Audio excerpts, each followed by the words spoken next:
Olá a todos, boa noite.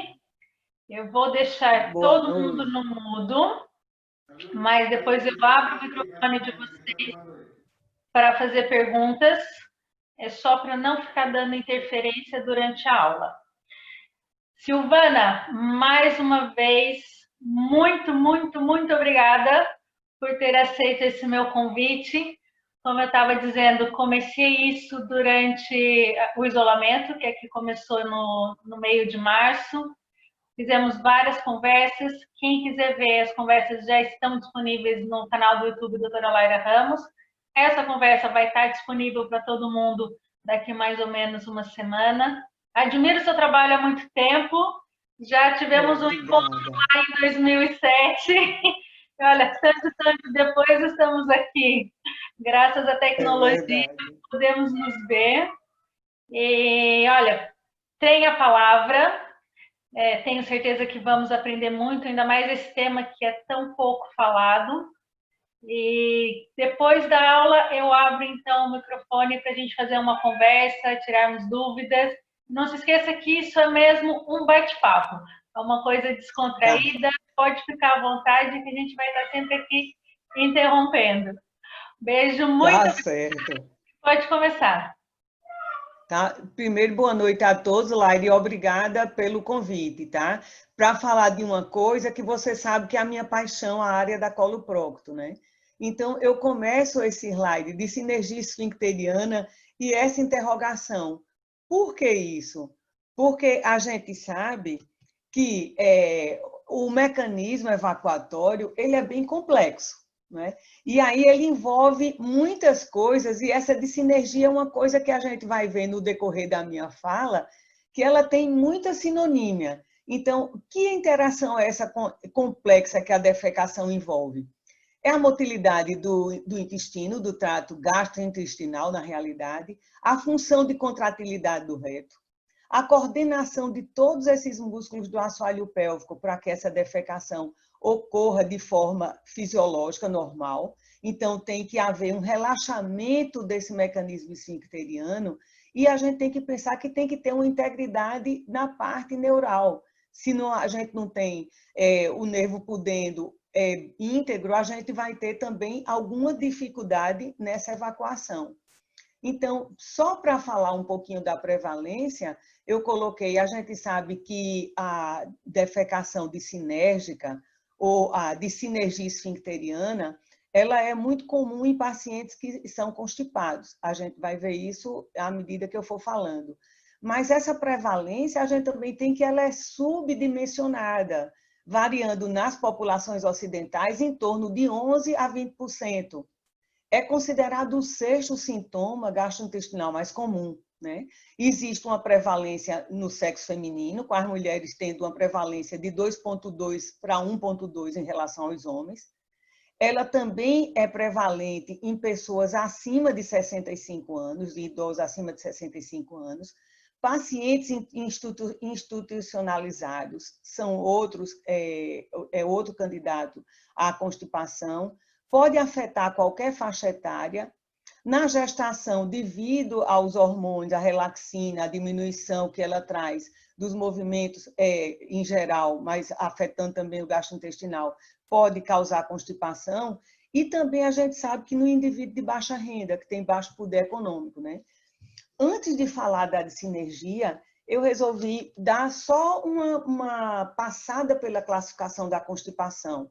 Então, a gente tem primeiro a classificação da constipação em funcional ou primária e secundária, sendo essa funcional ocorrendo quando você não tem nenhuma alteração na estrutura ou no metabolismo, está tudo preservado.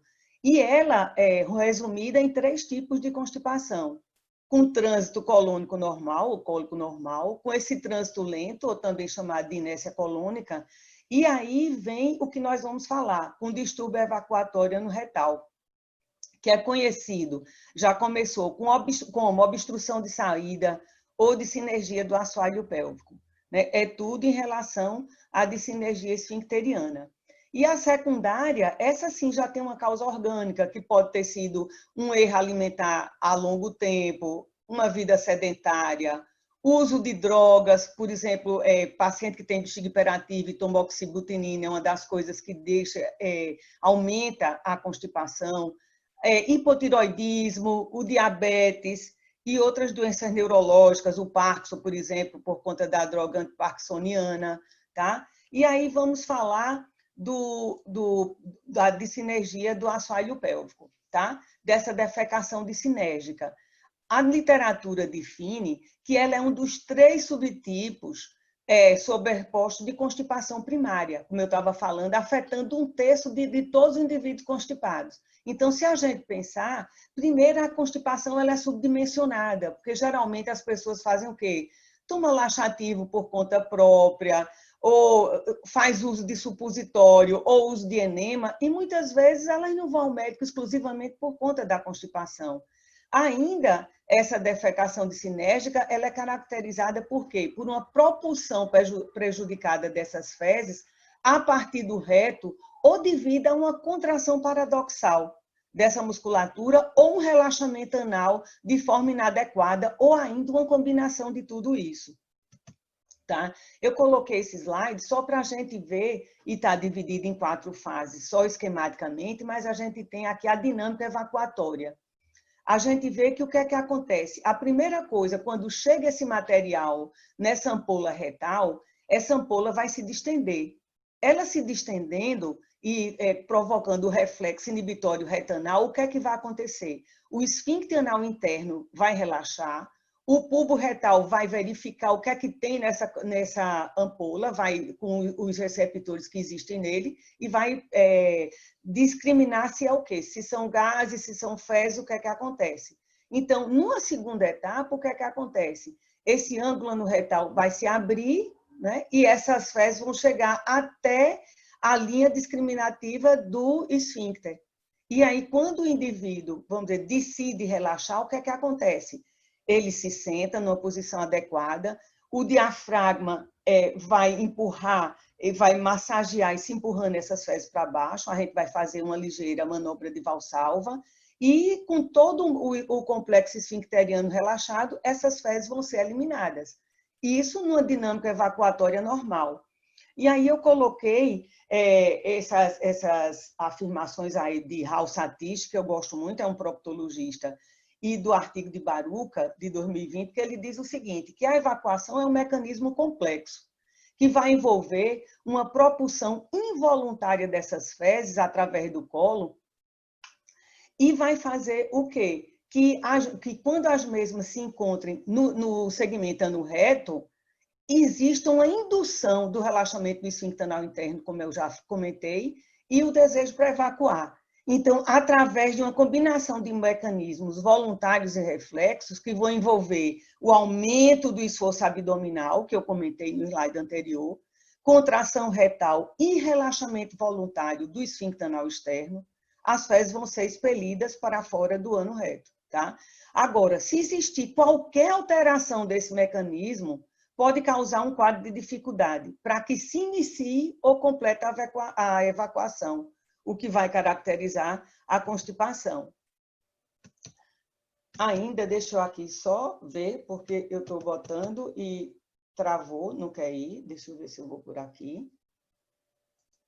Tá? Então, aqui ainda vendo que é extremamente importante, aqui eu tenho uma foto do intestino grosso, lembrar que o colo direito, essas fezes, elas estão líquidas e ele serve o quê? É para só misturar e armazenar. À medida que essas fezes vão subindo, elas vão perdendo essa água, vão se tornando semilíquida. Aqui no colo transverso, ela já está pastosa, semipastosa no colo descendente, para chegar à consistência mesmo aqui no sigmoide. Tá? Lembrar que o colo esquerdo ele funciona principalmente como um condutor e que o reto e o canal anal é quem vão permitir essa defecação e a continência fecal. Lembrar ainda, por que eu estou lembrando isso? Porque quando a gente for falar na fisioterapia, eu vou colocar algumas coisas que gostaria de ter isso aqui relembrado.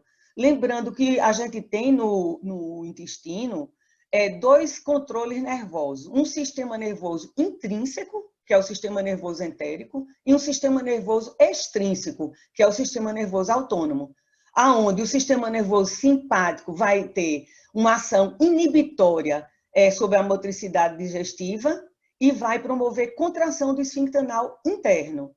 E o parasimpático vai estimular essa motricidade digestiva e vai relaxar esse esfíncter anal interno, tá? E quanto ao sistema nervoso entérico, o intestino é tão importante que ele é considerado o nosso segundo cérebro. Ele tem um sistema nervoso só dele, tá? E quem são eles? São o plexo submucoso de Mesmer, que vai promover secreção e absorção ainda daqueles eletrólitos, e o plexo mioentérico de Auerbach, que ele é o grande responsável pelo movimento peristáltico e pelo trânsito colônico, tá?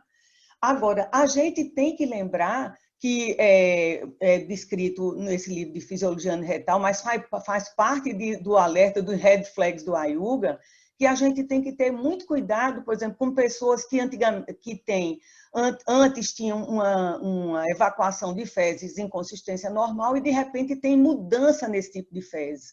Ou se tem uma enterorragia, que é a presença de sangue nas fezes.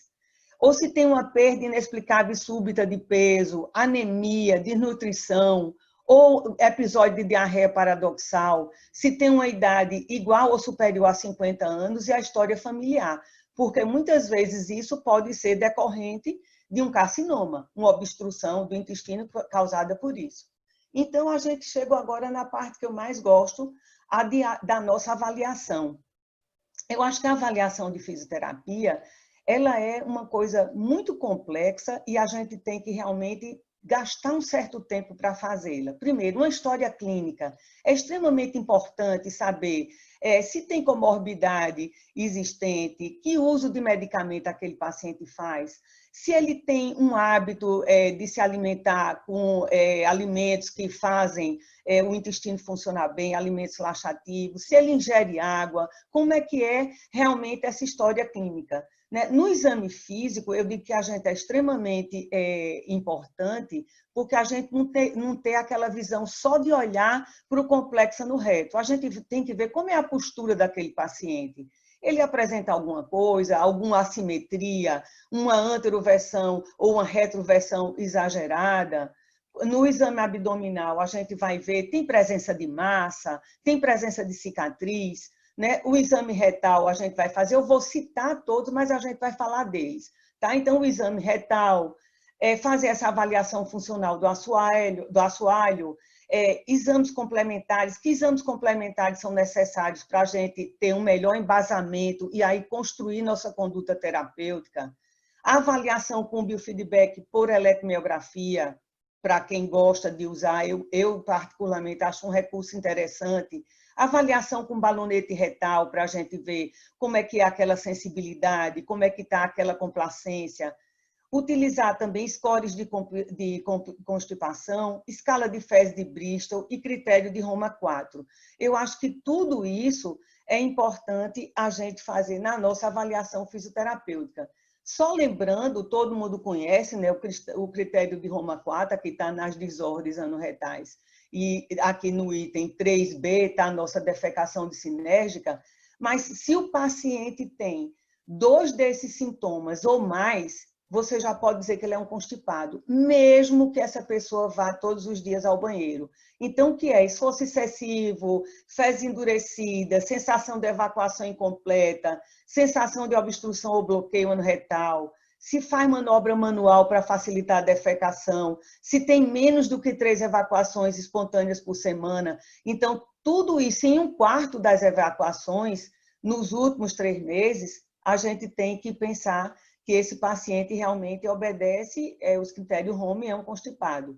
Lembrando que isso você tem que fazer e pensar que presença de fezes líquidas devem ser raras, sem uso de laxativo, e não deve existir critério suficiente para você achar que ele apresenta uma síndrome do intestino irritável de predomínio constipação, tá?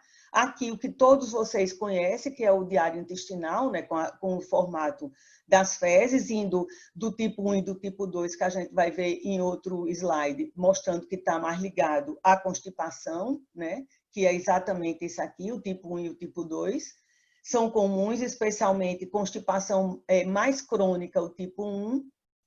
E a gente vê também que muitas vezes esse paciente tem queixa de dor. Então, é sempre interessante a gente saber, uma vez que a gente tem recursos, manobras manuais ou manipulações que podem melhorar essa dor, qual é o grau de dor que aquele indivíduo apresenta, tá? Lembrando que a gente tem um score que é de Wexner e Jorge e que foi desenvolvido por Agachan, que é esse score de constipação funcional, que vê frequência, dificuldade em relação ao esforço evacuatório, a sensação de evacuação incompleta, quanto tempo fica no sanitário tentando evacuar, se tem dor, certo? Quantas tentativas para evacuar sem sucesso faz, certo? E qual é a duração em anos dessa constipação? Lembrando que se o indivíduo faz 15 pontos, ele é considerado constipado. E tem ainda esse desenvolvido por Longo e modificado por ele, que é o score para defecação obstruída, tá? Nesse score, a gente tem que ver qual é a medicação para evacuar que o indivíduo faz, se ele usa enemas ou supositórios, se apresenta dificuldade para evacuar, faz manobra digital, retorna ao banheiro várias vezes, é aquele paciente que diz para você, eu fui ao sanitário, fiz um pouquinho, daqui a pouco estou com vontade, vai fazer mais um pouquinho e vai fazendo isso várias vezes ao longo do dia. Tem essa sensação sempre de esvaziamento incompleto, sempre refere esforço para evacuar, o tempo gasto em média para ele evacuar no sanitário, muitas vezes é um tempo, meia hora ele passa tentando evacuar, e se tem mudança no estilo de vida. Esse score é normal, certo? É 0, certo? E 24, ele sugere que tem uma obstrução severa. Tá? Então, não tem um consenso quanto ao ponto de corte, se ele é em 7 ou em 9. Mas é um questionário interessante para a gente fazer e determinar. Tá? A primeira coisa, quando a gente estava falando sobre essa defecação dissinérgica, é que a gente sabe que ela tem várias sinonímias. Ela tem descrita em alguns artigos como anismo, dissinergia do assoalho pélvico, defecação obstrutiva, contração paradoxal do bulbo retal, obstrução de saída pélvica e síndrome do assoalho pélvico espástico. Quando a gente vê um problema com tanta sinonímia, a gente sabe que alguma coisa deve estar errada em relação a ele. E também lembrar que essa defecação dissinérgica, ela é bem comum, e eu já tinha falado, ela afeta até metade dos pacientes com constipação crônica. É um problema comportamental, e por isso a gente não pode, se ele é um problema comportamental, a gente tem que se lembrar do uso da terapia comportamental. Ela é adquirida e é devido ao quê? Essa incapacidade de coordenar a musculatura do assoalho pélvico e abdominal para evacuar as fezes. No momento que o indivíduo faz o esforço evacuatório, ele contrai o abdômen e contrai o assoalho pélvico simultaneamente. Então, geralmente, essa defecação obstruída, ela é uma das poucas coisas, a constipação normal, a funcional, nem sempre ela precisa de tantos exames. Mas a defecação obstruída, é importante a gente fazer alguns exames de imagem para ver se, por exemplo, esse paciente tem um mega reto, e por isso ele tem uma sensação retal diminuída, para saber se esse indivíduo tem uma incoordenação dos músculos envolvidos na evacuação. Para isso, acho que o biofeedback é uma coisa interessante. Para ver se tem alguma obstrução mecânica, será que existe algum tumor? Será que existe alguma alteração, uma sigmoidocele ou uma retocele que está sendo o agente que está fazendo aquela obstrução? O indivíduo tem alguma síndrome do períneo descendente? Quais são, então, esses fatores? No exame físico, que a gente mencionou no slide anterior, a gente vai fazer o quê? O exame retal, a gente vai fazer isso em repouso, você vai colocar a luva, o indivíduo vai estar na posição de símbis em decúbito lateral e você vai ver em repouso como é que se apresenta o tônus daquela região. A pessoa tem um tônus é normal, é hipotônico, é hipertônico, quando você solicita contração, como é que essa musculatura se contrai? Ela se contrai bem ao seu comando? A contração é lenta, é fraca, é ausente? Como é que é? Durante o esforço evacuatório, o indivíduo faz aquele ligeiro abaulamento ou ele contrai mais ainda seu dedo? Né? Então, ver se tem ou não descenso do assoalho pélvico, observar se existe algum prolapso hemorroidário, algum prolapso mucoso, observar antes de fazer isso se o reflexo cutâneo anal está presente, se a sensibilidade desses dermátomos da raiz de S2, S3, S4 e das lombares, das raízes lombares também estão normais. E aí a gente vai olhar também o abdômen. Como é que é esse abdômen? É um abdômen globoso? É um abdômen flácido? Tem presença de cicatrizes? Como é que é o padrão respiratório? É um padrão mais torácico? É mais abdominal? Como é que é? A postura, quando ele está deitado na sua avaliação, ele apresenta alguma retração, alguma alteração? Em relação à inspeção perineal, você observa alguma coisa? Quando ele faz o esforço evacuatório que você pediu, ele apresenta no compartimento anterior alguma cistocele, alguma outra alteração? E vamos à palpação.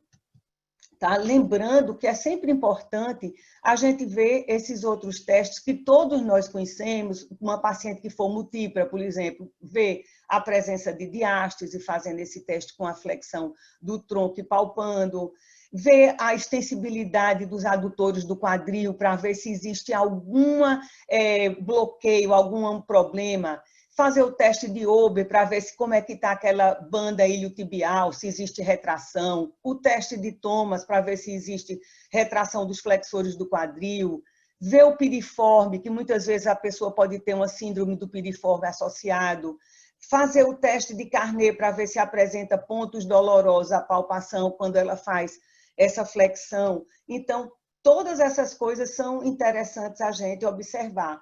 Né? Na palpação, especialmente, a gente não pode esquecer dos abdominais, do diafragma, ver se esse pilar diafragmático está rígido, apresenta alguma dor. Aquele quadrado lombar, como é que ele se encontra? A mesma coisa em relação ao piriforme. O obturador interno, ele é um músculo que apresenta, às vezes, muito trigger point. Ilio-psoas, que são todos os músculos que estão ali naquela cadeia lombopélvica que pode trazer alteração. Eu gosto muito de avaliar o obturador interno nessa posição e coloquei aqui esse sacro-cóccix para a gente não esquecer de que a ampola retal ela está ao nível do cóccix. Muitas vezes aquela pessoa tem a história de ter levado uma queda quando era criança e tem uma fratura, e você, quando vai palpar, vê um cóccix desviado mais para um lado ou vê um sacro completamente rígido. Então, tudo isso é importante para a gente fazer um panorama bem feito antes da gente ter uma conduta fisioterapêutica. Não esquecer de avaliar todos os pontos dolorosos, eu citei desses músculos, mas lembrar que o bulbo retal é outro músculo que geralmente tem trigger point. Como é que é a mobilidade daquela pelvis? Eu já falei em relação à mobilidade da coxa femoral e do diafragma e do padrão respiratório. Ou seja, a gente tem que ver aquele cinto manométrico inteiro. Lembrando que tudo que acontece no cinto torácico, na cinta torácica, a gente pode ter repercussão no assoalho pélvico. E aqui mostrando, esse é um capítulo de um livro de exercício em busca da função, que mostra esses pontos aqui do esfíncter anal, do elevador do ânus, do obturador interno, e mostrando aonde pode haver irradiação da dor. Muitas vezes o paciente chega e refere que tem uma lombociatalgia, e na realidade, quando você vê, era um ponto doloroso em bulbo retal. O ICS recomenda, para a gente fazer essa avaliação cinético-funcional, essa ficha, que todos nós, de qualquer jeito, já olhávamos. Ver se essa paciente, quando contrai, se ela apresenta com a contração, se ela consegue relaxar completamente quando você solicita que ela contraia. Eu não quero me deter nessa ficha, porque eu quero ter tempo para a gente discutir muito sobre a terapêutica. Mas isso aqui é uma boa ficha para a gente ver na tosse, por exemplo, quando a gente está avaliando, quando esse paciente tosse, o que é que acontece? O esfíncter fica parado para dentro ou ele faz aquela protusão, faz aquele abaulamento? Existe simetria em relação à contração rápida? Ela consegue fazer em 15 segundos quantas contrações? Ela consegue ter na tosse, você sentir que ela faz uma contração reflexa, apresenta associada a alguma incontinência urinária ou alguma incontinência para flatos ou para fezes. E aí, quando a gente termina essa ficha inteira, o que eu acho extremamente interessante dela é a conclusão. Como é que se encontra essa musculatura do assoalho pélvico? É uma musculatura hiperativa? É uma musculatura normal? É uma musculatura incoordenada? É hipoativa ou é aquela não funcional, é um AFA zero, é uma musculatura realmente completamente comprometida, tá? Então, depois que a gente faz essa avaliação fisioterapêutica, a gente tem que saber entender, eu digo interpretar do ponto de vista do fisioterapeuta, alguns exames que vão ser interessantes na nossa conduta fisioterapêutica. Então, citando aqui a manometria no retal, a gente pode ter também uma defecografia, ou uma videodefecografia, uma defecorressonância, uma eletromiografia, no caso de uma mulher que tenha tido história de muita episiotomia ou que tem alguma neuropatia, e o tempo do trânsito colônico. Tá? A manometria no retal é um exame maravilhoso e hoje a gente tem ela em alta resolução. Vai nos dar o quê? As pressões esfincterianas, a pressão anal de repouso, a pressão anal de contração, qual é a sensibilidade daquele canal anal, se a zona de alta pressão ela é uma zona que está no comprimento normal e tem aquela pressão que está dentro da normalidade, que tem no outro slide, entre 40 e 70 milímetros de mercúrio. Tá? Então, a gente vai poder ver tudo isso, capacidade, complacência, esse vetorgrama que naqueles 8 canais houve alguma assimetria, essa assimetria ela é acima de 20%, isso já vai sugerir que tem alguma lesão esfincteriana. O paciente conseguiu expulsar o balonete no teste de expulsão do balão, que também já vai ser sugestivo que ele tenha uma dissinergia ou tenha anismo. Tá? Aqui, só para a gente lembrar, então, os valores normais da pressão máxima de repouso, que é do esfíncter anal interno, de 40 a 70 milímetros de mercúrio, a pressão anal de contração de 100 a 170, o comprimento funcional entre 3 e 4 centímetros, aquela zona de alta pressão entre 2,5 e 3,5, a sensibilidade, a primeira sensação entre 10 e 30 ml, a complacência da ampola retal entre 13 e 14 milímetros de mercúrio, entre a capacidade entre 100, 300 e alguns autores, eu diria que é entre 100 e 300, porque 400 já seria mais um mega reto. Se tem ou não o reflexo inibitório retanal presente e se apresenta um índice de taxa de fadiga entre 2,5 e 3 minutos. Então, é muito interessante essa manometria, porque a gente vai poder observar o que a gente está vendo aqui, por exemplo, nesse gráfico A, que ocorre o relaxamento normal do esfíncter quando a pessoa faz um esforço para evacuar. E que nesse outro não, está aqui a seta mostrando, ela faz uma contração esfincteriana em cada tentativa para evacuar. Só para a gente dar uma parada de estar só falando, aí eu achei interessante botar esse artigo aqui, que é um artigo de 2016, de Rao Satish e Pacharakatru, que ele mostra que o diagnóstico e tratamento para defecação dissinérgica, ele é um diagnóstico que requer exames, aqui ele está falando da defecografia por ressonância magnética, não é? Está falando da manometria de alta resolução, e considere, aqui eu grifei, o biofeedback recomendado como primeira linha de tratamento, né? Dizendo que ele realmente é uma patologia, vamos dizer, complexa e que ele tem que ser bem diagnosticado, mas que ele tem uma boa resposta ao biofeedback. Tá?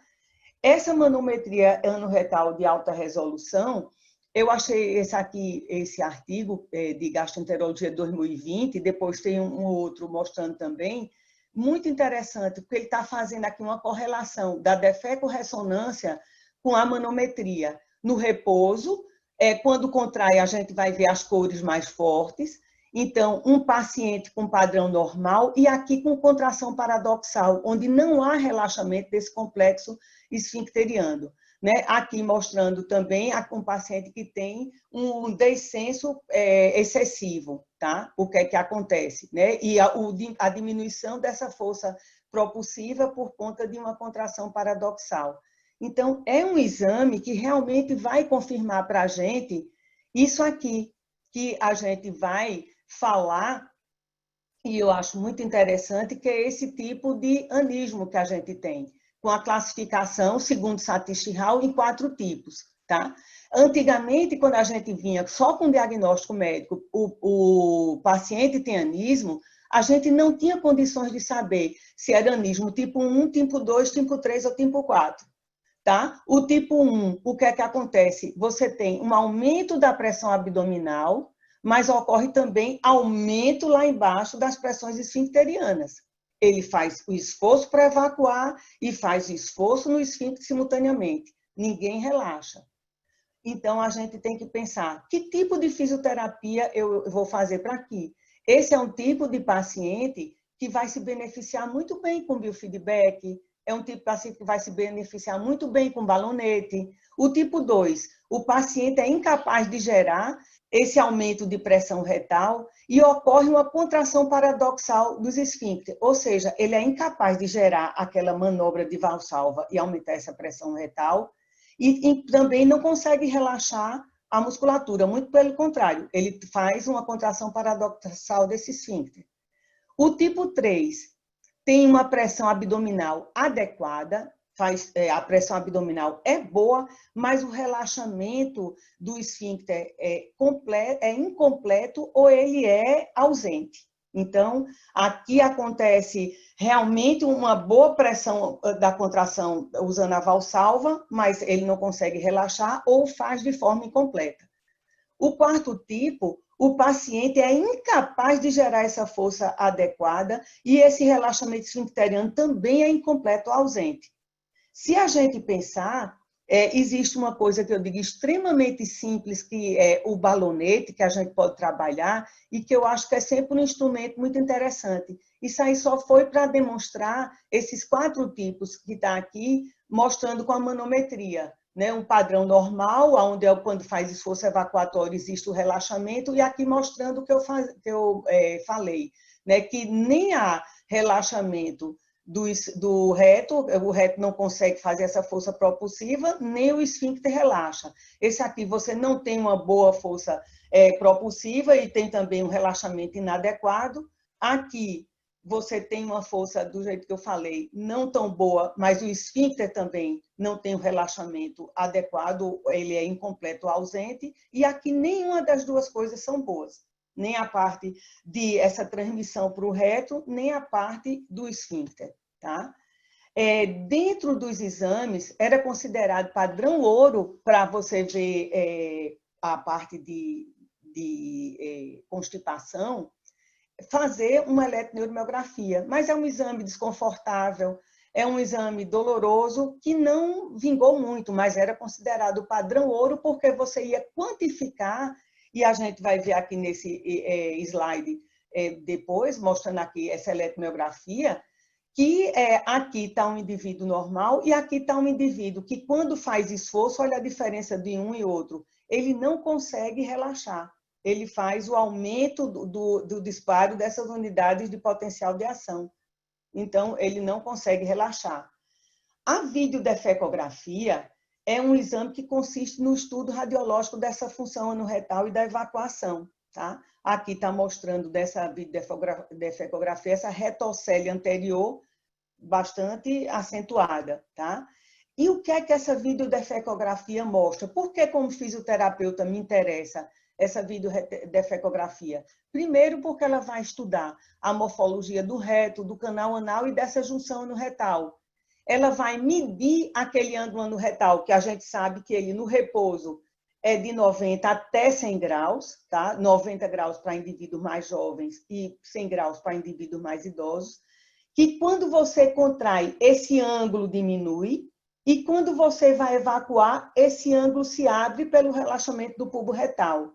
É também interessante, porque é um exame que vai não só mostrar se existe a retocele, mas dizer o tamanho dessa retocele, e lembrar que quando a pessoa faz um esforço evacuatório, a descida do períneo até 3 centímetros é normal. Esse exame vai poder também mostrar se esse paciente tem um descenso perineal, tá? Então, a técnica, geralmente você faz uma pasta, é preparada uma pasta baritada com fécula de batata e é colocado e gel e é colocado na ampola retal.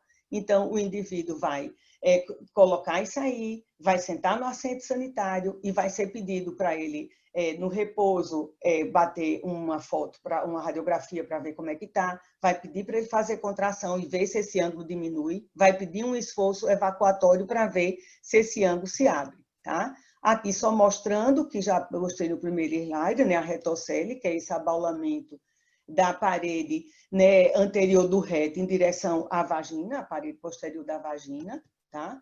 A intussuscepção, que é uma coisa muito comum de acontecer no indivíduo constipado, é uma das causas de constipação, que é essa invaginação anelar para dentro da própria parede retal ou do canal anal, daquela mucosa para dentro, diminuindo assim o lume desse canal anal. A gente ainda tem, muito comum a gente encontrar paciente com sigmoidocele ou pacientes com enterocele, aqueles que fizeram esterectomia, mulheres que fizeram esterectomia, e aquela alça do intestino delgado vai se insinuar no interior do septo de Douglas, do saco de Douglas, para o septo retrovaginal, também obstruindo esse canal anal, tá? E aqui mostrando que a gente tem também na videodefecografia, exatamente mostrando assim do assoalho pélvico espástico, a defecação dissinérgica, onde no esforço evacuatório esse indivíduo não relaxa de maneira nenhuma esse ângulo. Ele só faz contrair a musculatura do bulbo retal. Então, alguns autores, em relação à defecação dissinérgica, concluíram que a defecografia ela tem um valor preditivo de 90% para detectar a dissinergia, mas ela tem deficiência de diferenciar os subtipos da constipação. Por isso que seria interessante a gente pensar, então, numa defeco-ressonância e numa manometria de alta resolução, tá? Então, a defeco-ressonância ela vai permitir essa avaliação funcional e anatômica dos órgãos pélvicos, é uma avaliação dinâmica, então você pode fazer uma imagem no repouso e outra no esforço evacuatório e é considerada melhor do que a defecografia ou videodefecografia. Só mostrando aqui o mesmo exemplo de um paciente aqui no A, durante a defecação, no B, mostrando o ângulo anorretal, que paradoxalmente ele diminui, ele não se abre, mostrando aqui um indivíduo que realmente tem uma contração inapropriada dessa musculatura. E o tempo de trânsito colônico? O tempo de trânsito colônico, eu digo, é o exame mais simples da gente interpretar, porque é um exame radiológico que vai investigar o quê? Se existe alguma doença coloretal em que tenha suspeita de distúrbio nessa motilidade do intestino grosso. E é muito indicado para a constipação funcional. O que é esse exame? O indivíduo não deve fazer uso de laxativo durante o período que está fazendo esse exame, vai tomar essa cápsula de Sitzmark que tem 24 marcadores que são radiopacos, o indivíduo toma e depois de 5 dias, de 5 até 7 dias, não pode ficar mais do que 2, 3 ou 4 marcadores aqui embaixo. Então, mais de 80% desses marcadores tem que ter sido expulso. Então, vamos, depois da gente ver tudo isso, vamos agora pensar na nossa fisioterapia para essa constipação na evacuação dissinérgica. Então, eu vou citar e a gente vai falar de cada um deles. Primeiro, a terapia comportamental, a educação desse paciente. É extremamente importante a gente fazer com que o paciente compreenda qual é o problema para que ele ajude. Biofeedback eletromiográfico ou manométrico ou ultrassônico, para quem tem, geralmente a gente usa mais na prática clínica esses dois. O treinamento dos músculos do assoalho pélvico, nossa cinésio, ginástica hipopressiva, treinamento com balonete, massagem e eletroterapia, que ela pode ser excitomotora, no caso de uma contração muito deficitária, ou pode ser feita uma neuromodulação, no caso do indivíduo com dor. Então, em relação a essa educação do paciente, o que é que a gente sempre fala? Não adianta o paciente fazer 1 ou 2 ou 3 desses itens, ele tem que fazer esses 4 itens. Tem que ter uma boa ingesta de líquido, em torno de 2 litros no mínimo. Tem que ter uma dieta rica em fibra, pelo menos 25 gramas de fibra por dia. Tem que ter um treinamento ou uma reeducação do hábito intestinal, ou seja, aproveitar sempre depois de uma refeição para tentar, e depois de uns 20 minutos, tentar evacuar. A melhor refeição seria o café da manhã, tá? E fazer uma atividade física, que isso também ajudaria a melhorar essa função. Então, a gente tem aqui esse treinamento do hábito intestinal, né, que é a terapia comportamental. Horário regular após a refeição, sentar por 10 minutos sem fazer esforço, redução gradual no uso de laxativo. Quem toma, você não pode pedir para essa pessoa parar abruptamente de tomar, ela tem que fazer um desmame. Usar de forma eficaz a musculatura abdominal e nunca ignorar o desejo de evacuar. Você, às vezes, por exemplo, a mulher tem filho pequeno para pegar no colégio, está com vontade de evacuar, não vou agora porque estou em cima do horário. Então, tente respeitar esse desejo, porque se você reprime ele por muito tempo, ele vai terminar desaparecendo. Existe ainda na terapia comportamental esses assentos sanitários, esse banco sanitário, ou esse americano, que eu acho ele maravilhoso, que é o Squat Blue Stool, que foi projetado exatamente para que esse indivíduo adote a postura agachada, confortável no assento sanitário, facilitando o relaxamento do bulbo retal, tá? E vem um recurso que eu gosto muito, que é o biofeedback, porque eu acho que ele fornece de forma, no tempo real, aquilo que o indivíduo vai poder ver, e você também, que pode estar sendo errado. Por exemplo, uma contração paradoxal. Contrai a musculatura abdominal e o esfíncter simultaneamente. Qual é o objetivo desse biofeedback?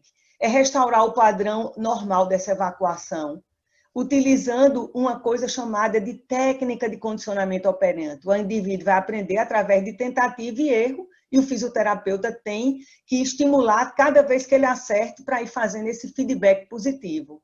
Esse biofeedback, ele tanto pode dar um treinamento sensorial como um treinamento motor. E também é o único recurso que a gente pode captar de forma objetiva se existe uma pré-contração.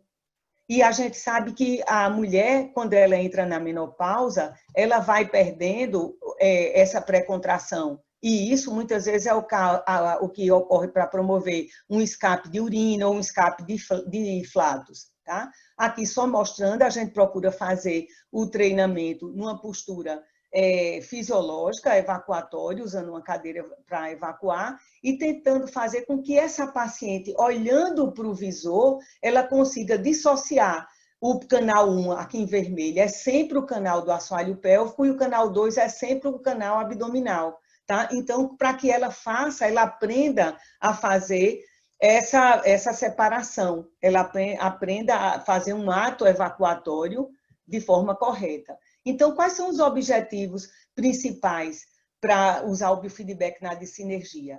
Corrigir essa dissinergia, que está envolvendo os abdominais, a musculatura retal e anal, melhorar essa percepção sensorial retal nos pacientes que tenham essa percepção alterada, lembrando que aí cabe muito bem também a gente fazer o uso do manométrico para melhorar isso, ou do balonete, melhorar ainda a consciência muscular e aprender a isolar essas contrações do assoalho pélvico. Então, é importante que você consiga aprender a trabalhar essa musculatura de forma isolada. Melhorar ainda a força de contração e coordenação dessa musculatura, que eu digo que na minha prática clínica o que eu mais vejo é paciente com dificuldade de relaxamento e de coordenação, às vezes muito mais do que de força. Tá? Então, segundo o protocolo para defecação dissinérgica da Universidade de Iowa, usado pelo serviço de Haussatist, ele bota isso em 3 fases. Ele diz que a fase 1 A fase 1 do biofeedback é a fase da educação. Você tem que avaliar os sintomas, tem que usar a escala visual analógica para ver se o paciente tem dor ou quanto aquele problema está sendo interferindo na realidade, na qualidade de vida. Fazer uso do diário intestinal para a gente saber como é que está funcionando aquele intestino. Explicar a fisiologia da defecação e a fisiopatologia dessa defecação discinética para que o paciente entenda o que é que está acontecendo errado. Ensinar exercícios de respiração diafragmática, que muitas vezes esse paciente tem uma respiração muito torácica, muito apical, e é um paciente ansioso. Então, tem tempo de treinamento para ir ao sanitário, mostrar o que é que esse paciente precisa fazer, o que é que ele tem que relaxar. Já na fase 2, ele chama de fase ativa da terapia com biofeedback. E diz que o biofeedback é uma técnica de retroalimentação auditiva, visual e verbal, e por isso mesmo vai favorecer que o indivíduo faça um engrama cortical de aprendizado. Ele vai, através daquele treinamento, reaprendendo a fazer aquela função de forma fisiológica. Desculpa aí os erros de português, a sessão está aí rica em S's. A sessão geralmente dura de 30 a 60 minutos no serviço dele, e é realizada 1 a 2 por semana, 1 a 2 vezes por semana, fazendo 4 a 6 sessões. Eu acho que 60 minutos de biofeedback é uma coisa que, sinceramente, eu nunca consegui fazer na prática clínica. Eu digo que 30 minutos de biofeedback é o máximo que eu consigo fazer com o paciente. E aqueles pacientes que têm algum aparelho de biofeedback domiciliar, ele pode ser orientado para treinar. Na fase 3 e a fase de reforço é realizada em 6 semanas, que o paciente é liberado, volta com 6 semanas, depois 3 meses, 6 meses e 12 meses. Tá? Aqui só mostrando, né, que é um biofeedback brasileiro, nacional, que você pode transformar essa tela lúdica, né? Você pode botar som, você pode fazer... O paciente pode ouvir uma música, pode ter aplauso, pode ter qualquer coisa para dar um reforço dele fazer essa sustentação. Então, é sempre importante ver como esse paciente começa essa contração e como ele relaxa. Se ele faz isso, relaxa imediatamente, ou se ele leva alguns milissegundos para relaxar. Tá? Era o que eu queria mostrar com esse vídeo. Vou passando aqui para concluir o biofeedback. Então, o biofeedback, a gente tem sempre que se lembrar que ele tem que ser realizado numa posição funcional. Ele vai nos proporcionar a gente fazer a normalização desse tônus de repouso, de relaxar essa musculatura, de treinar essa simulação evacuatória, de fazer um treinamento sensorial, melhorar ou corrigir essa dissinergia, fazer um treinamento muscular diafragmático, ou um treino de relaxamento do assoalho pélvico associado com essa respiração diafragmática, e, enfim, tentar melhorar essa coordenação retanal. Mostrando aqui só um biofeedback manométrico, né, que você pode utilizar. Não existe consenso na literatura se é a superioridade do eletromiográfico ou do manométrico. Alguns estudos advogam que o manométrico é superior e outros que o eletromiográfico é superior, tá? Enfim, a gente tem sempre que se lembrar que o biofeedback não é só um aparelhinho para contrair e relaxar. Você tem que olhar essa linha de repouso basal, ver como é a contração, como é o relaxamento, como é esse padrão evacuatório, se tem uma coordenação dessa musculatura pubo-retal e esfincteriana com a abdominal, se existe pré-contração e se tem percepção sensorial retal. Porque uma pessoa que não tenha uma boa sensibilidade é fundamental para que ela seja treinada, essa sensibilidade, para ela ter um ganho motor. Aí aqui eu estou colocando o que esses estudos aqui embaixo, eles preconizam que essa percepção sensorial do reto, ela está prejudicada, isso aí foi confirmado nesses estudos, em todos os pacientes com defecação obstruída. O percentual é altíssimo dessa alteração, dessa percepção do reto. Então, após a terapia com biofeedback, essa percepção retal melhorou. E essa percepção ela pode ter um papel muito importante na patogênese da defecação obstruída, mas ainda é incerta se ela é primária ou secundária à distensão retal pelo bolo fecal, tá? Mas é importante a gente ver que esses estudos todos valorizam muito o uso do biofeedback. Em relação à eletroterapia, a gente tem muito menos evidência, ou tem pouquíssima evidência para a constipação a técnica, aqui a técnica percutânea do tibial anterior, ou a técnica transcutânea, ou a estimulação com o eletrodo de superfície parasacral. Em relação à estimulação com o eletrodo intranal, a gente tem um artigo que foi uma tese de doutorado de uma colega brasileira, que ela mostra que os pacientes tiveram melhora na percepção e também, quando feita a manometria, houve ganhos na manometria em relação a esses pacientes com problema de constipação e defecação dissinérgica. Deixa eu só voltar. Opa! Espera aí, deixa eu passar aqui que ele está travando.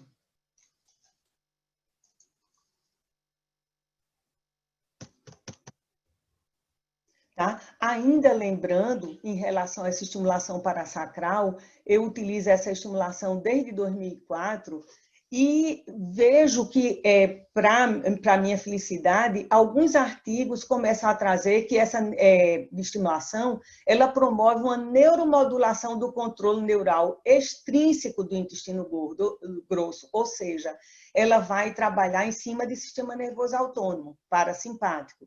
Né? A estimulação elétrica do assoalho pélvico através do plexo pélvico, S2, S4 e do nervo pudendo, que está nessas mesmas raízes, parece excitar tanto o sistema nervoso autônomo como o sistema nervoso somático. Tá? Então, alguns artigos aqui falam, e eu coloquei, porque são artigos até antigos, e que, se você olhar, todos eles realizados estudos em animal, em cachorro, em gato, tá? Mostrando o seguinte, que a distensão retal, usando a eletroestimulação, ela ativa os mecanorreceptores que inervam o reto, os quais enviam informações aferentes por pequenas fibras A delta e tipo C para a medula espinhal sacral. E que essa entrada na medula, via esse reflexo espinhal, vai ativar fibras motoras eferentes para o colo, causando peristaltismo coordenado e aumentando a motilidade colônica. Com certeza, a gente ainda precisa de muito mais evidência e muito mais estudo. Eu tenho feito isso e tipo aquilo, como eu trato, que é o nível mais baixo de evidência, mas que realmente eu observo bons resultados. Aqui ainda esse outro estudo de Bourbeau, ele diz aqui, né, a estimulação reflexa aumenta de elétrica do colo, aumenta a atividade colônica, né? E aqui fala que essa estimulação distal do colo é evocada pela atividade colônica e que isso está na dependência da resposta da localização da estimulação, né? Quando se é em animal, para variar.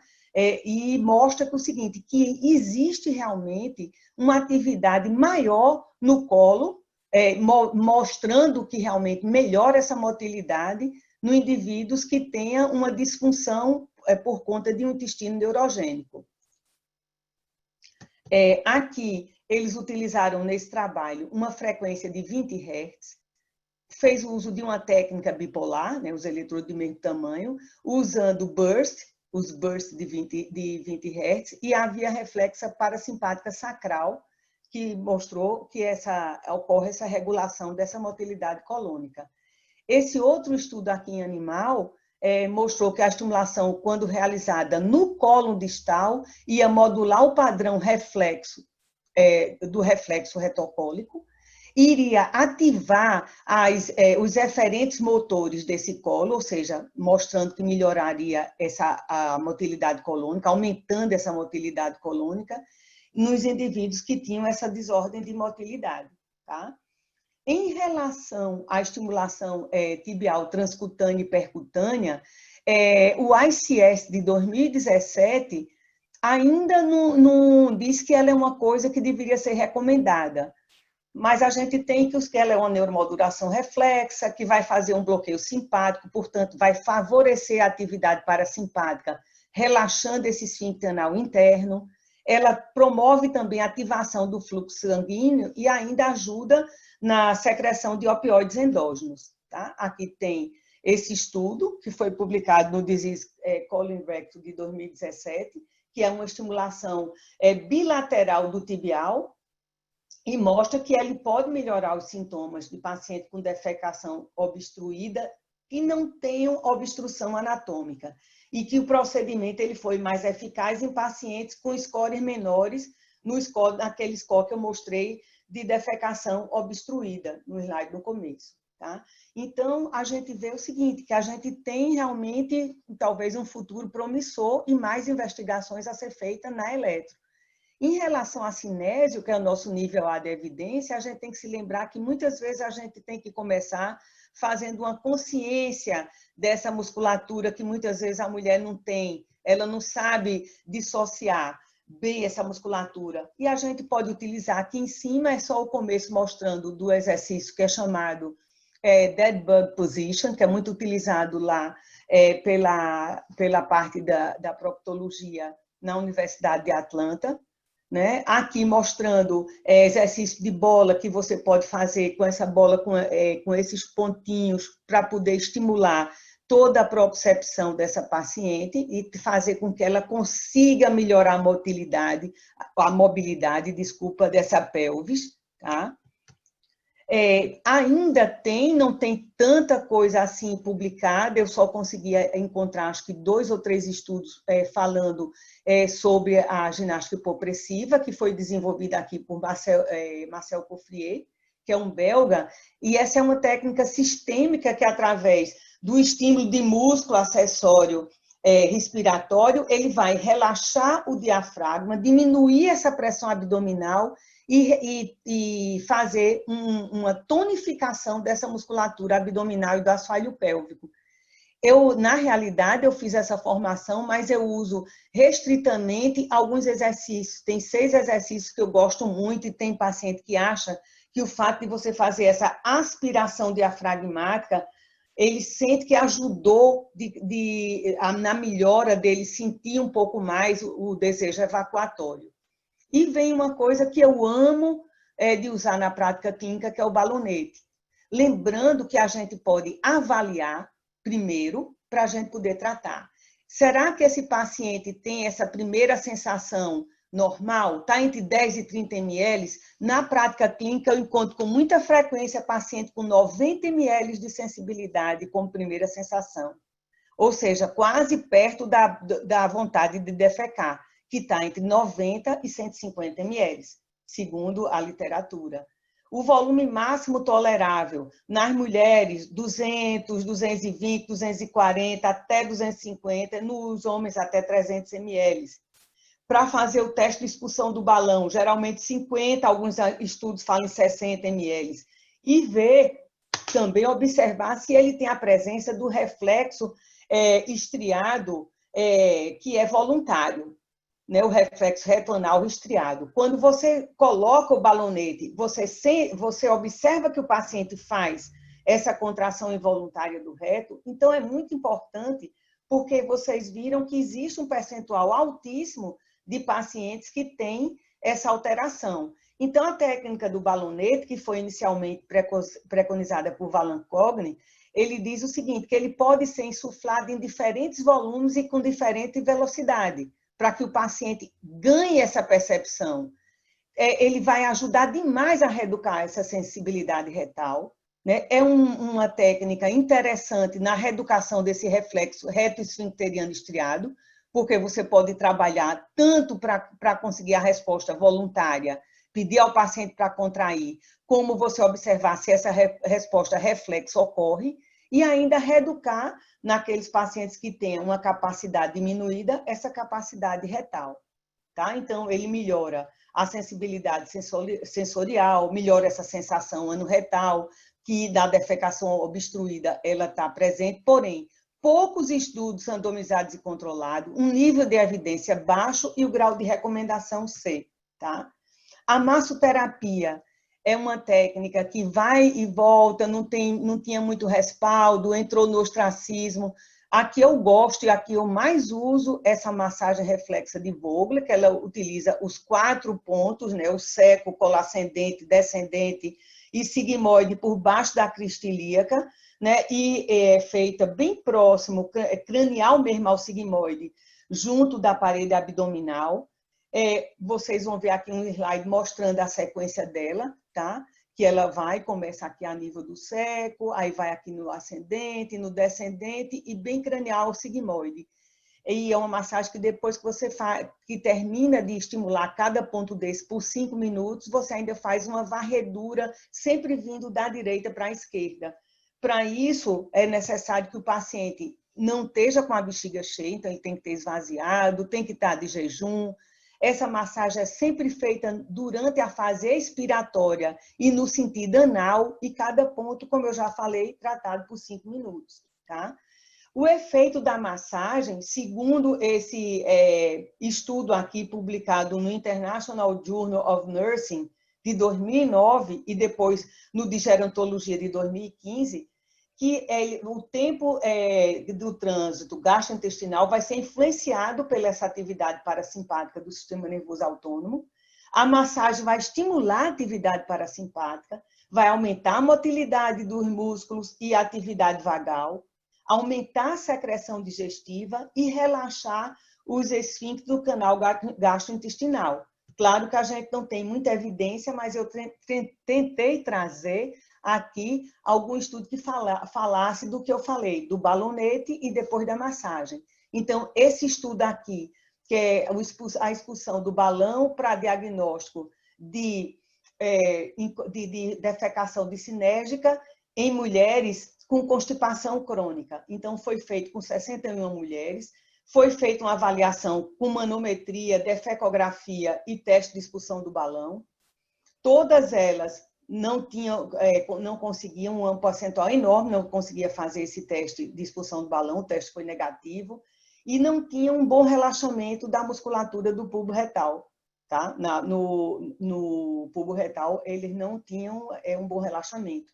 Então, avaliou a dissinergia com vários exames, né, e viu que o balonete ele não é suficiente para fechar o diagnóstico de defecação dissinérgica. Embora ele ajude, você não pode dizer que o fato de não expulsar o balão, isso é uma coisa que vai garantir que é uma defecação dissinérgica.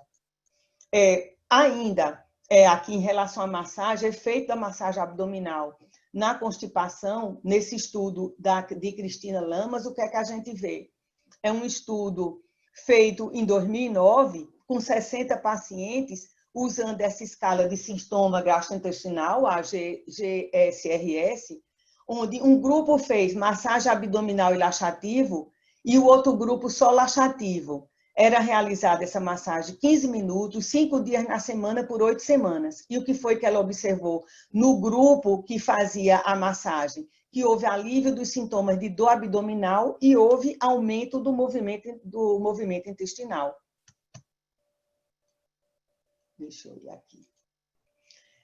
E então, o que é que eu queria dizer? Que a massagem, aquele estudo de 2009, depois eu só vim achar um em 2015, que é o efeito da massagem baseada no princípio da tensigridade comparada com a massagem abdominal clássica feita em pacientes com constipação.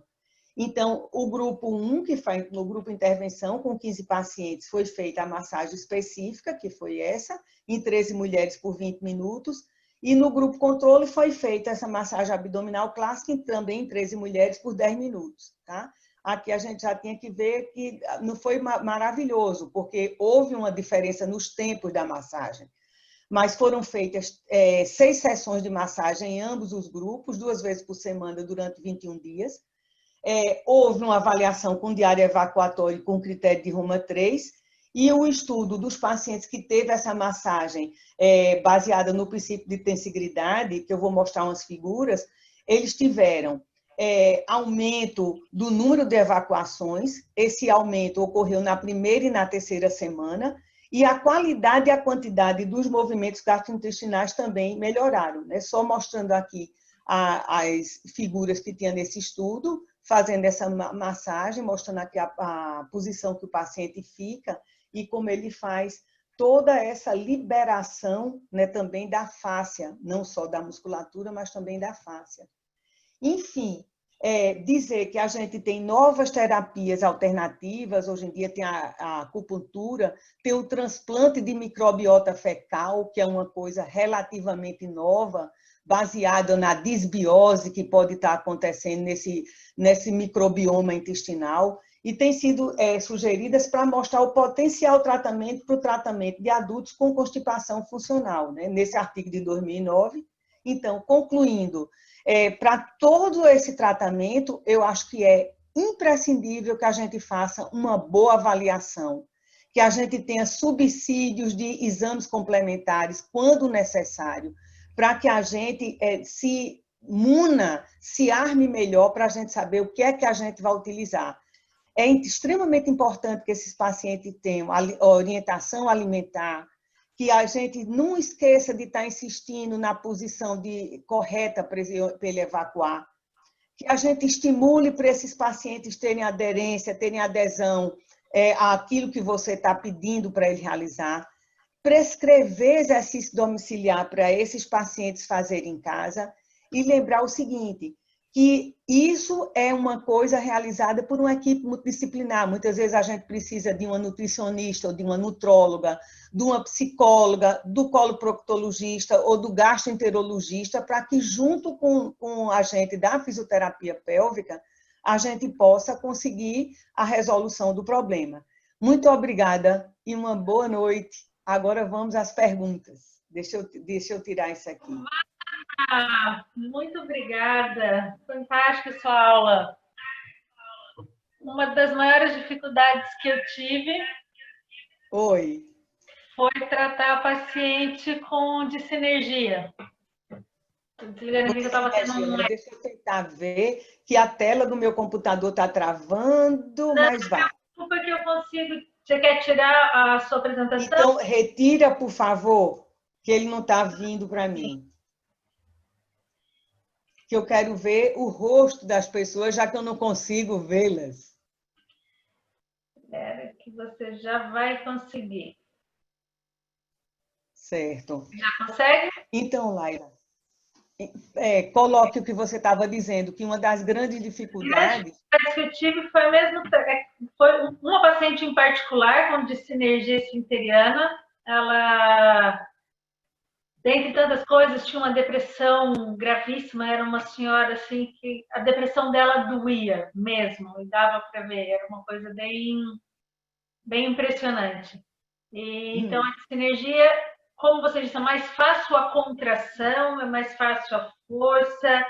Quando você tem que tratar um relaxamento, já é mais difícil. E quando tem esse padrão de sinérgico mesmo, que é como se o cérebro desse um quick e o paciente não consegue, tem que ter muita persistência. E a gente tem que estar muito lá para o paciente não se sentir frustrado, né?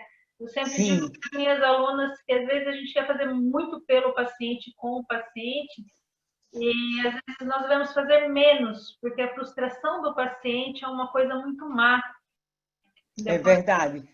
Às vezes, menos é mais. Eu concordo com você. Pois ensinar esse paciente uma respiração diafragmática, relaxar, orientar, tentar tirar o estresse. No caso, vamos dizer, às vezes tem medicamento que esses pacientes tomam que interfere ainda mais. Será conversar com o médico que existe algum remédio que tem um pouco menos de repercussão gastrointestinal?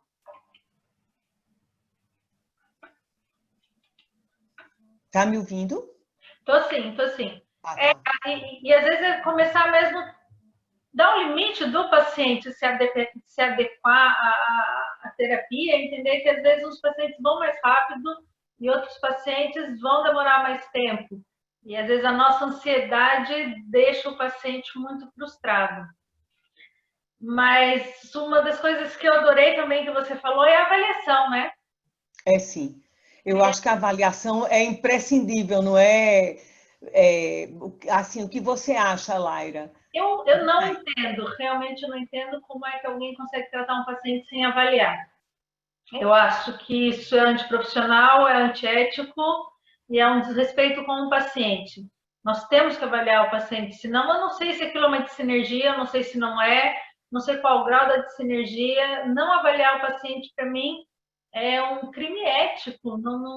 Eu ainda não entendo como é que, com tudo que nós estudamos, com tudo que nós tentamos fazer, e com tantas pesquisas, com toda a evolução que a fisioterapia já teve, ainda existem profissionais que falam para o paciente se autoavaliar em casa e depois fazer os exercícios. Isso é uma das coisas assim que realmente eu não entendo.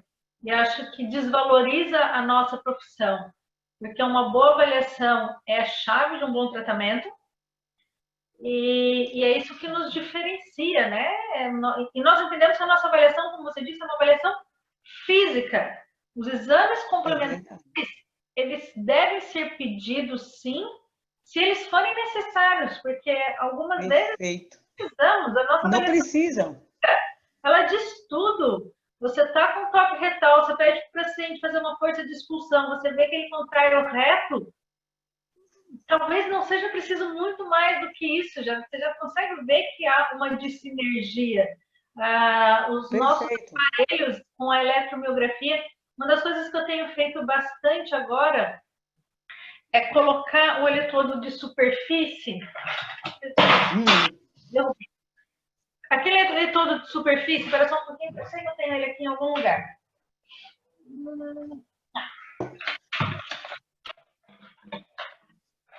Sabe esses eletrodos da neonatal? Pequenininhos. Então, eu tenho posto eles na margem anal ou no bulbo esponjoso em volta da... assim, na margem anal.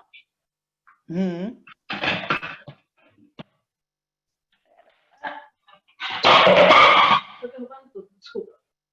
Eu coloco aqui um de cada lado na margem anal, porque se você for fazer o balão, você consegue mostrar para o paciente que ele está contraindo na hora que ele tenta fazer a expulsão.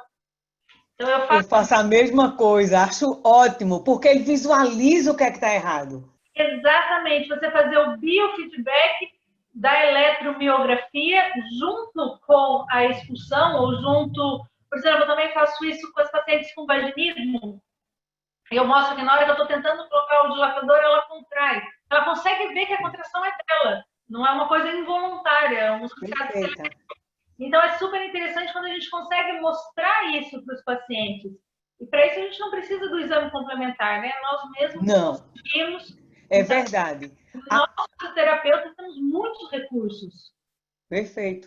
E eu acho o seguinte, uma simples contração paradoxal do bulbo retal não faz necessário exame, porque você vê isso, você vê a dificuldade na hora que você faz a avaliação digital, você complementa isso com a informação do balonete. Agora, a manometria, ela é, vamos dizer assim, imperativa quando você tem queixas de ter alguma coisa que pela mão a gente não consegue ver, uma intussuscepção, uma retossigmoidocele, ou uma outra herniação que esteja ali obstruindo, que a gente não tenha como identificar.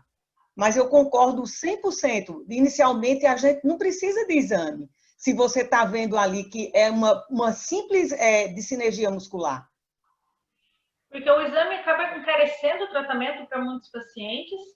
Tirando a questão financeira, esses exames são constrangedores, né? Não são exames fáceis de serem feitos. Quanto mais a gente conseguir evitar esses exames, melhor é a qualidade de vida do nosso paciente e também a financeira.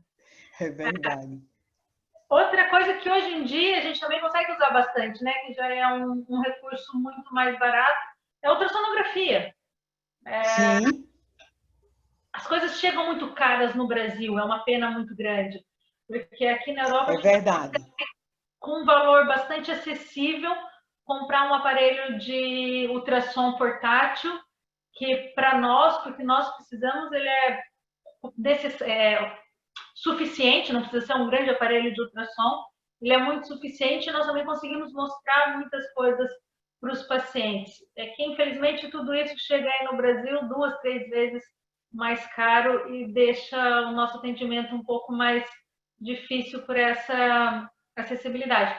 Mas o ultrassom também tem ajudado bastante nos nossos tratamentos e na nossa avaliação.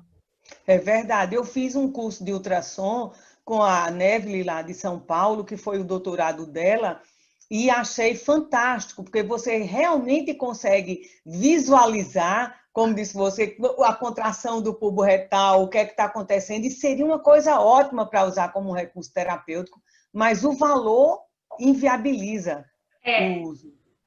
as coisas aí. Aqui a gente já consegue comprar um aparelho de ultrassom por 1.000, 2.000 euros. Não é barato, mas é acessível. É verdade. Quem realmente trabalha. Agora, no Brasil, você já chega num valor muito mais alto, tornando isso muito mais difícil na prática clínica. A gente acaba só utilizando mesmo na pesquisa. É Agora, eu já vou verdade. passar a palavra para os outros, só queria colocar mais uma coisa. Você falou do biofeedback por eletromiografia e por pressão, que a Hum, literatura ainda não é clara em relação a isso. Eu não isso. gosto só para biofeedback, eu não gosto de utilizar a pressão. Eu sou suspeita, eu também não. Suspeita, eu justifico isso claramente. Quando nós Ah, temos a pressão, se eu aumento a pressão intraabdominal, a alteração no meu resultado, se eu ele faço vai captar. a perna, ele vai. E eu não sei, eu não posso dizer para o meu paciente que ele está contraindo e relaxando o músculo certo. A gente vê a curva subindo, mas o pavimento pélvico pode estar completamente relaxado e aquela curva pode ser só do abdômen do paciente. E é Perfeito. tudo que a gente não quer. Não quero que ele contraia o abdômen, eu quero que ele contraia o períneo. Eu não sei se ele Uhum. está contraindo o períneo ou não, e aquela curva está subindo. E É verdade. um tratamento inteiro fazendo só contração abdominal, zero do períneo. Se eu só. Fazendo o inverso do que você quer. É. Concordo. Então, assim, eu acho que a pressão ela é muito útil desde que eu consiga ter uma eletromiografia e mostrar que sim, o pavimento pélvico está contraindo, ou uma eletromiografia, ou um toque, mas só a pressão sozinha é um número que a gente não consegue garantir de onde ele vem. Ô, Laira, eu não sei se você também acha, eu ainda acho uma outra falha, é que você não pode garantir que aquela pressão anal de repouso seja ela a mesma, porque vai existir a perda do ar durante o tratamento que pode ter baixado e não foi um relaxamento, foi Exato. porque houve perda de ar. E depois do relaxamento a gente não sabe, né? Porque o zero somos nós que determinamos. Então, Pois é, eu coloco a sonda lá dentro, eu determino que aquilo é zero. Mas tem contração ou não tem contração? Como é que eu posso garantir que não tem? A eletromiografia, ela zera, e eu sei que está relaxado. é verdade. E quando eu coloco a pressão, eu determino que aquilo é o relaxamento do paciente. Mas às vezes naquele relaxamento há uma hiperatividade que é o que eu quero tratar. Eu sempre vou voltar aquilo. Então, acho que a pressão sozinha ela tem muitas falhas, muitas falhas.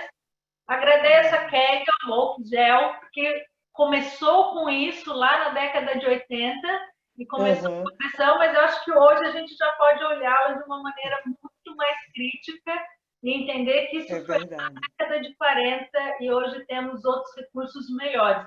Você fazer uma pressão com uma ultrassonografia, ok, que você está vendo o músculo mexendo, Uhum, você fazer uma pressão com uma eletromiografia, agora fazer só a pressão, a gente não sabe de onde vem aquele número.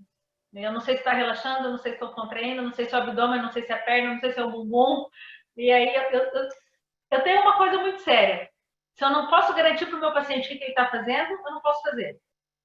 eu concordo. Eu simplesmente concordo 100% nisso aí. Eu não sei se é porque eu sou apaixonada também pelo eletromiográfico, mas a gente tem evidências do que a gente está dizendo da superioridade técnica do Exatamente. recurso. E até estava num outro grupo de discussão e eu sou muito crítica em relação à Uhum, evidência científica. Porque eu acho que uhum, hoje virou tudo essa evidência científica e nós esquecemos que a evidência científica é baseada na prática. Não existe uma evidência científica sem prática antes. E quando as pessoas querem fazer evidência científica sem ter o domínio da técnica, acaba se publicando verdades controversas. é verdade. Então, eu tive algumas discussões durante o meu doutorado e uma delas foi que eu retirei a perineometria e eu Hum, justifiquei. Eu não sei se aquele número vem do pavimento pélvico ou não, e eu não vou publicar uma coisa que eu não sei. Eu tive mesmo que bater pé e falar, não, eu só vou usar o toque vaginal, porque hoje é a única certeza que eu A eletromiografia não me dá força, né? As pessoas... É verdade, não dá. A força não Né? dá. Vocês têm algum dinamômetro vaginal, Laira, que vocês utilizem? Não, porque mesmo de nanômetro a gente não tem um ainda que seja um padrão ouro, né? Dentro Tem não. da avaliação do pavimento pélvico, o padrão ouro, ou para mim o mais confiável ainda é o toque vaginal ou o toque anal. Claro, tem que ter uma prática clínica, mas o que eu mais confio ainda é o meu toque. E quando os médicos criticam isso, eu sempre falo, para o exame preventivo não, né? Para o diagnóstico precoce do câncer da próstata, aí tá toque também. Então, vocês também não inventaram nada melhor. Infelizmente, é o que nós temos. É verdade. Estão tentando desenvolver, mas ainda o toque retal é o melhor diagnóstico precoce do câncer da próstata. É verdade. Laboratoriais, pode-se fazer ultrassonografia, mas ainda não é dispensado o toque. E eu acho que na avaliação do pavimento pélvico, nós temos vários exames que nos ajudam, mas o nosso toque ainda não chegou a nenhuma máquina que seja mais preciso do que o nosso toque. Nem mais sensível. Perfeito. Ainda não. Adoraria que tivesse, mas ainda não encontrei nenhuma. Quem sabe a gente ainda temos muito o que fazer, né? Se alguém quiser fazer alguma pergunta, pode levantar a mãozinha ou me mandar alguma coisa pelo chat que eu abro o microfone. Veja que não estamos todos, eu vou tentar abrir o microfone de todos. Se começar a dar muita interferência, a gente fecha e vai abrindo um por um. Então, está todo mundo com o microfone aberto. Se alguém quiser fazer pergunta, é só vocês mesmos abrirem os seus próprios microfones e fazerem a pergunta. Não sejam tímidos, que temos aqui a Silvana Show, que não é para qualquer um. Aproveitem. Eu acho que, coitado, eles cansaram de tanto me ouvir falar, viu? Não, passou rapidinho. Eu falei que tinha avisado, e na hora que eu vi já tinha dado uma hora, eu nem tinha me dado conta. Não se preocupe que passou rapidinho. Quando a aula é boa, a gente não se dá conta. Ninguém tem nenhuma pergunta, nem no chat.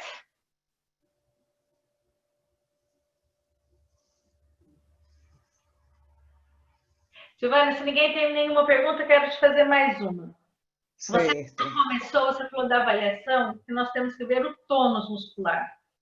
E, como eu te disse, eu sou uma pessoa que gosta muito das definições. E o que você encontra mais? Uma hipertonia ou uma hiperatividade? Isso é uma pergunta boa e difícil. Veja só, quando a gente fala de hipertonia, seria o estado de contração daquela musculatura quando você vai dar um toque. É uma coisa fisiológica. A hiperatividade já é da parte contrátil, de como é aquela contratilidade, né? Eu vejo muita hiperatividade. A hipertonia é muito mais difícil, né? Nós falamos muito em hipertonia, mas o tônus muscular, que é essa resistência do músculo ao repouso, ele é controlado pelos núcleos da base cerebelo. Isso. Ele não tem contração, não tem controle voluntário. Nós só vamos ter uma hipertonia muscular se nós tivermos alguma lesão do sistema nervoso central, seja núcleos da base cerebelo ou da medula. Não é possível nós termos uma hipertonia muscular sem uma lesão do sistema nervoso central. No indivíduo normal, concordo. Concordo 101%. Assim, porque se eu tenho uma hipertonia muscular, o que gera o tônus muscular é o estímulo do fuso neuromuscular. Eu faço o estímulo do fuso neuromuscular quando eu promovo o alongamento muscular. Então, se eu tenho uma hipertonia muscular, eu não posso alongar esse músculo para aumentar esse tônus. É como você pegar o lesado medular e tentar esticar ainda mais, tentar alongar ainda mais. Vou pegar um Parkinson e tentar alongá-lo durante a hipertonia. Então, eu não me lembro de ter pego uma vez. Eu peguei uma paciente que ela tinha tido um AVE e ela sentia uma hipertonia do pavimento pélvico, mas foi a única. Na maioria das vezes, Uhum. é uma hiperatividade. E essa É isso que eu vejo também. ela é tratada cognitivamente, né? Você ensinar a relaxar, ensinar o controle e utilizando as técnicas de alongamento, que é muito difícil ensinar a relaxar o músculo do períneo. É assim, é É. o músculo que está lá dentro. Quando a gente tenta, né, com o ombro, olha, seu ombro está aqui em cima, pelo menos a paciente consegue visualizar o ombro. Agora, o músculo do períneo, como está lá dentro, é mesmo uma das coisas mais difíceis é fazer esse relaxamento, porque elas não têm a menor ideia de que elas mantêm esses músculos, elas ou eles, os homens também, Uhum. sempre É em verdade. ação. É verdade. E eu gosto muito de fazer o biofeedback usando aquela técnica de down training, que você bota aonde ele se encontra, tenta usar respiração diafragmática ou contração para você ver se ele vai conseguindo, ou ela vai conseguindo ir baixando aquela atividade muscular. Sim, e é um treino mesmo que tem que ser constante. Eu gosto de utilizar a eletroestimulação para mostrar, porque quando eu faço eletroestimulação, eles sentem a contração, mas depois não Uhum. sentem um relaxamento. Eu gosto muito de trabalhar propriocepção e percepção corporal com eletroestimulação. Então eu falo, me diz quando você sentiu o Uhum. músculo contrair. Ela sente contrair. Me diz quando sentiu o músculo relaxar. Elas só sentem contrair, não sentem relaxar. É muito interessante. É Só esse verdade. esforço constante, agora eu consegui sentir o músculo relaxar. Então, eu acho que, como a gente estava falando, né, no começo, a eletroestimulação, ela tem muitos recursos que a gente acaba não utilizando, né? Ainda é um mundo a ser descoberto, porque Sim. tem muitos padrões, muita coisa.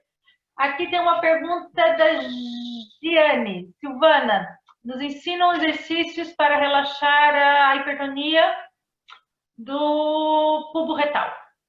Como que você faria com a hipertonia do pubo? Olha, a gente tem, em termos de exercício para relaxar o bulbo retal, a literatura diz, e eu mesmo uso muito, dois princípios. Ou eu utilizo aquele relaxamento autógeno, que você pede para ele contrair muito, muito, muito e relaxar, certo? Você pode fazer uma coisa que eu gosto muito, é de usar a termoterapia para ajudar no relaxamento. Então, às vezes, quando eu vejo que tem muita tensão, eu gosto de fazer uns 10 minutinhos de termoterapia, um calorzinho superficial, para ajudar no relaxamento. E uma das coisas que ajuda, não é exercício, mas foi preconizado também pelo Valancogni, é a massagem em 360 graus do canal anal, onde você faz e você vai dando um pouco de reflexo de estiramento para depois você trabalhar com um protocolo que ele usa, que é um protocolo de 3 séries de 10 contrações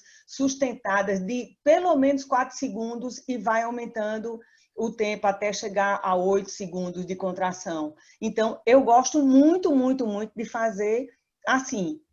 Eu utilizo a cinesioterapia, mas às vezes sempre utilizo ela com a técnica de relaxamento, uma técnica de respiração diafragmática associada. Você tem algo para complementar, Laira?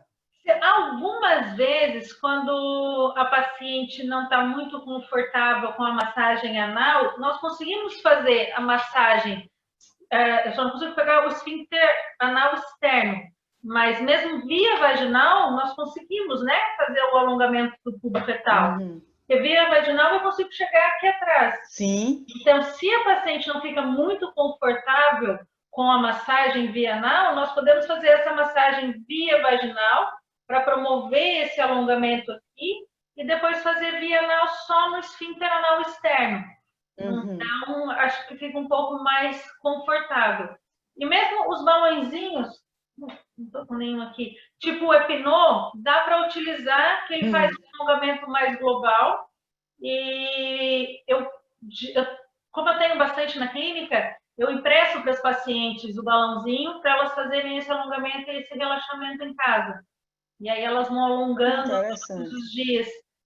Tem ótimos resultados mesmo, Uhum. porque a hiperatividade, uma das formas de tratamento é o alongamento. Então, É o balãozinho verdade. é mais fácil elas fazerem sozinhas, né? A automassagem é muito difícil.